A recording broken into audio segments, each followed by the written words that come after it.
Panvision TV presents.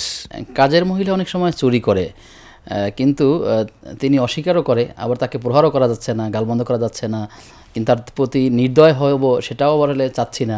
আসলে এক্ষেত্রে এই বাড়িলাদের কী করণীয় আছে? আসলে সেক্ষেত্রে ইসলামের একটা বড় উপদেশ হচ্ছে, একটা বড়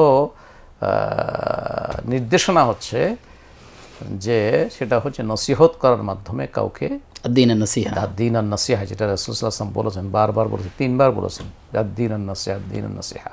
আপনি যদি এটা টের পান তাহলে তাকে এই সংক্রান্ত চুরি করা, তারপরে এই করা, এই ক্ষেত্রে যদি তাকে নসিহত করা যায়, পরকালের ভয় দেখানো, তোমার যদি দরকার থাকে সেটা স্পষ্ট করে একটু বলবা, আমি সবসময় দিব না, কিন্তু 2বার বলে আরেকবার দিব, আর এটা চুরি করার কারণে এইটুকুনের দায়ে তোমাকে তো কিয়ামতের দিন কঠিন, এভাবে যদি তাকে কিছু নসিহত করা যায় তাহলে সেটা হচ্ছে ভালো।